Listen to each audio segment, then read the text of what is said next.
Welcome to Astral Log Index 2. This is the series where I share the business and development process of taking a startup called Astral and turning it into a billion-dollar unicorn company that is going to the stars. I've been gone for a hot minute, and I'd love to be able to tell you I went in stealth mode, coded the entire app, and now I'm back to present you the finished product. But the reality is my co-founder just took me clubbing in Vegas. I know a club is probably the last place you'd expect to find me, and I wouldn't believe it myself if it wasn't for the video evidence.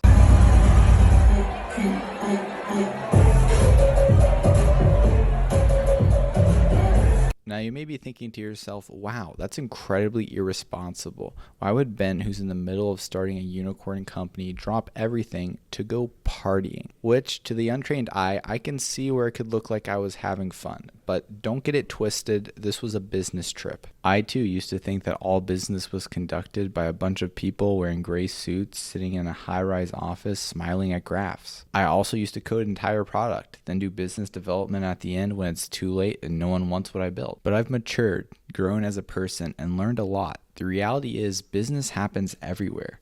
At the roulette table as you're losing thousands with fellow gambling addicts, at the pool when you're rubbing sunscreen on an angel investor, and most definitely at the club. You better believe as Kygo is playing full blast that I'm yelling into this random girl's ear, explaining the value proposition of Astral. 2 of my pitches were successful, ending in them investing in alcoholic beverage.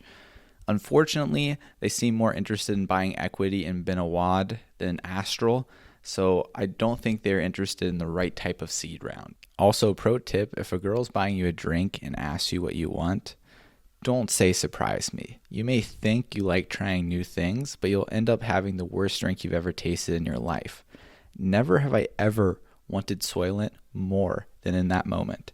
Just say you like blue Gatorade or something. So as you can see, this was very much a business trip, and what I've learned is pitching your crappy startup is a lot easier in person with an angel investor you're 5 shots deep in, compared to a Zoom meeting with a VC that's just staring bullets into your soul. The problem is I'm not really built for this lifestyle. You know those people that they code something for like an hour in their free time and then they have to take the rest of the week off to recover before they can look at their computer again?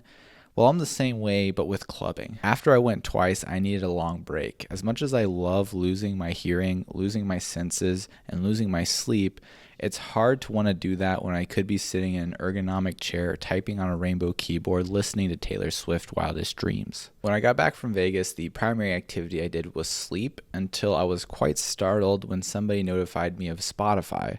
One of the largest music streaming services in the world was doing the exact same thing as Astral. Reading this screen did kind of scare the crap out of me because it was using the same terminology that I've been talking about in my videos. So the first thought that ran through my head was, wow, did I really just get zucked by Spotify of all companies? Like, yikes. My general thesis is yes, I'm telling the entire world my idea, but large tech companies, number 1, don't listen to random kids on the internet, and number 2, even if they did, they're so slow, it would take them like a year to implement the idea that I'm not even scared about it. So when I saw the Spotify thing, it did make me question my entire thesis, but at the same time, there's like no way that Spotify actually watches my videos.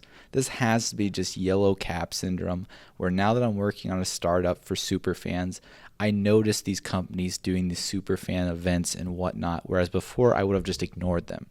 Or at least that's what I like to tell myself. Either way, I got clickbaited super hard by Spotify. When I actually clicked on the link to see if I was a top fan, there was no competition, there was no community. All it was a page telling me I was a top fan because I listened to this artist more than everyone else. Functionality-wise, there was no overlap with Astral. I went from being depressed to excited because what this tells me is super fans are in the minds of these large tech companies, and Astral is in a prime position to execute on building a platform for super fans and potentially could be a juicy acquisition offer for Spotify. While the business team has been working hard, so has our development team.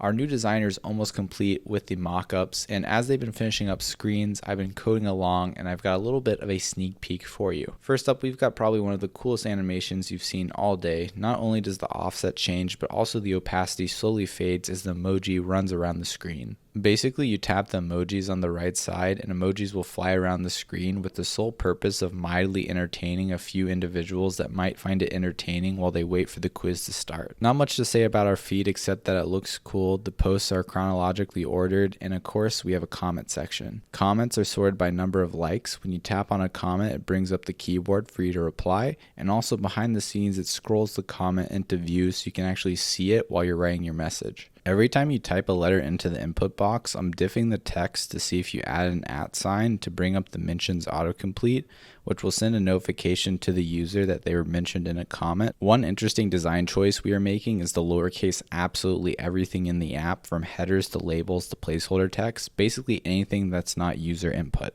The rationale for this is that our audience is Gen Z, aka under the age of 23 basically, and the hip thing to do right now is to type your messages in lowercase.